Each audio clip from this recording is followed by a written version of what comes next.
overthinking.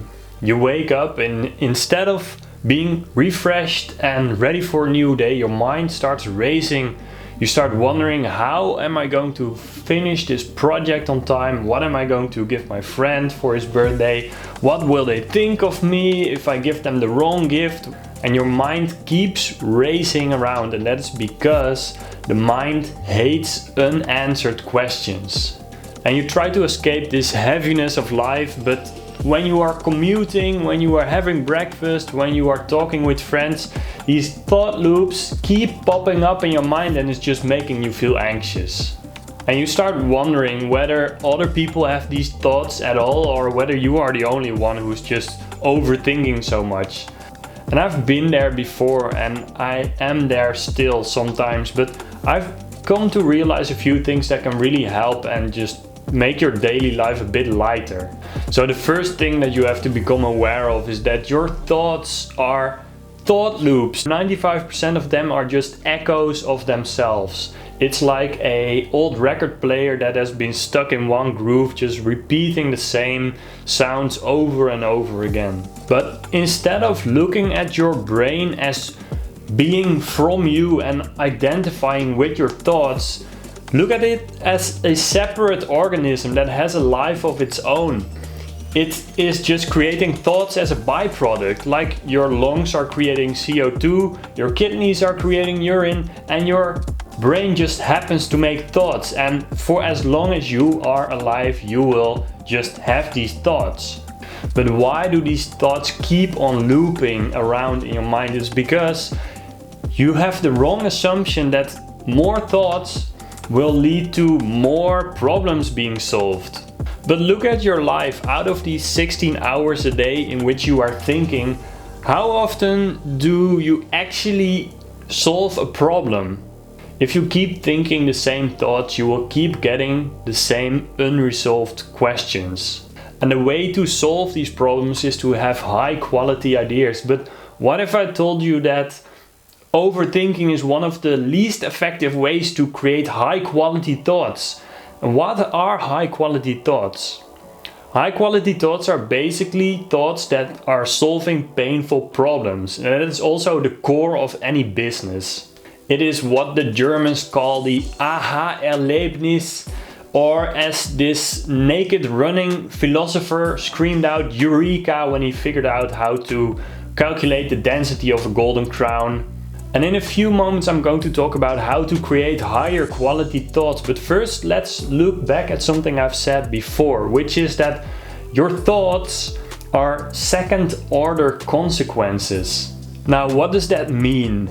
Not only do you think that more thoughts lead to more problems being solved, which is a wrong assumption, but you also assume that you have control over your thoughts, because you're saying, look, I can think about a pink elephant, and you're thinking about a pink elephant. But your thoughts are only half under your control. It's like breathing. It will go on even if you are not aware of that. So now that we know that your thoughts are just a byproduct of your brain and you don't have to identify with them, how do we actually turn them into a higher quality? Your brain, like any organism, just functions the best in a certain set of circumstances. If you think about it as just an organism on its own, if you put it inside a very hot environment, you deprive it of sleep and you give it alcohol, then of course the output, the second order consequence, will be bad. So just take proper care of your brain, treat it as your pet. It's all about the input that will lead to the second order consequence of a higher quality thought. Many people think that they can escape cause and effect. You might be up late at night and your brain will try to convince you that tomorrow you will be fine after only 6 hours of sleep.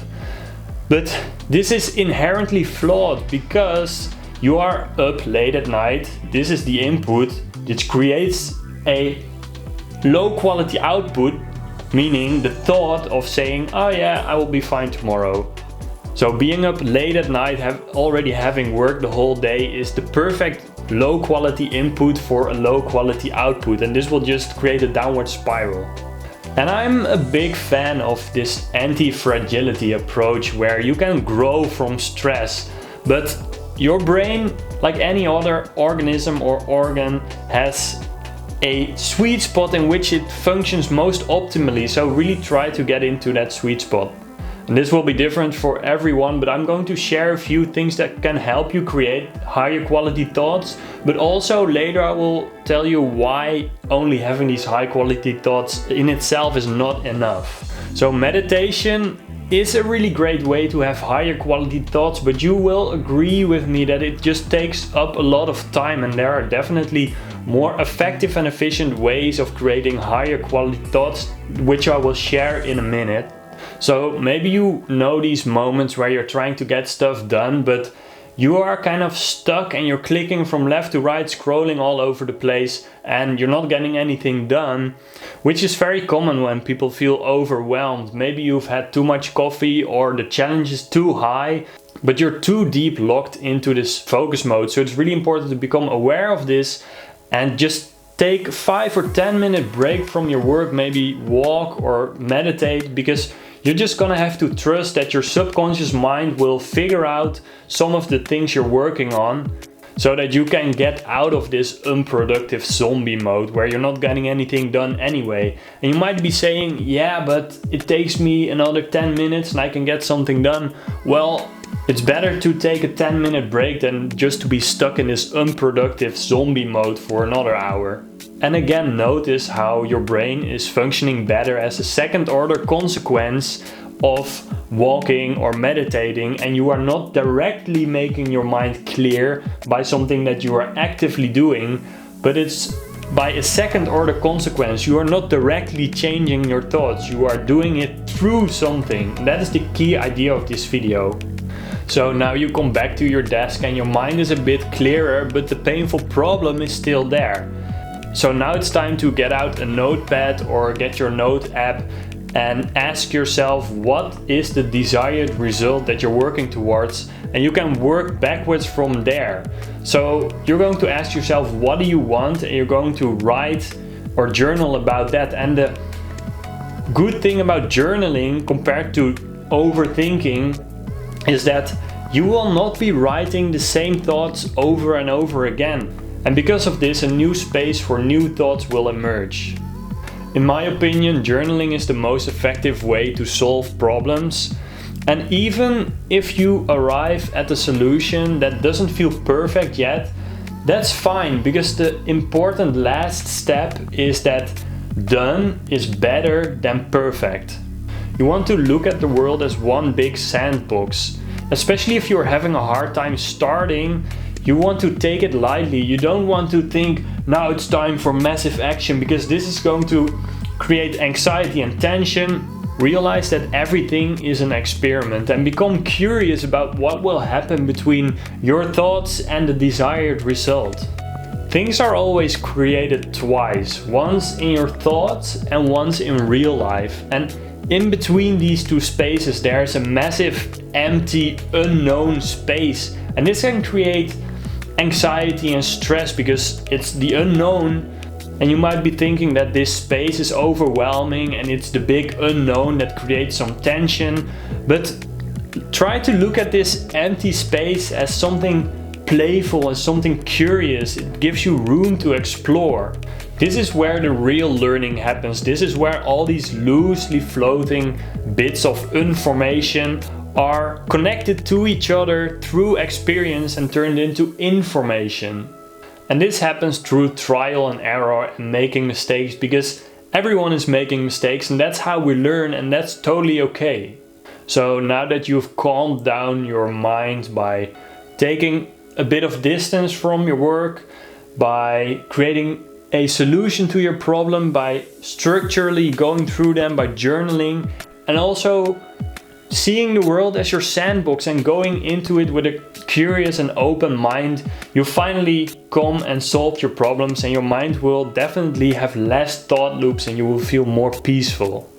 So now that you understand that your thoughts are a second order consequence of how you are treating your brain, what kind of inputs you are giving it, whether you are sleeping right, whether you are eating right, whether you are reading the right types of books. This will all determine the output of your brain.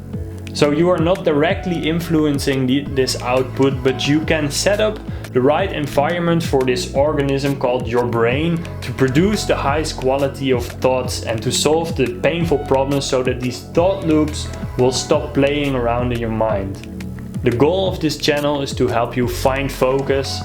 A lot of people when I was younger told me that I had to focus, but no one told me how, and I really hope to help you with this. So if you're interested, there's a link in the description for a free consultancy call. And if you want to find the right balance for your focus, watch the video in the corner over here. And I will see you in another video. Thanks for watching.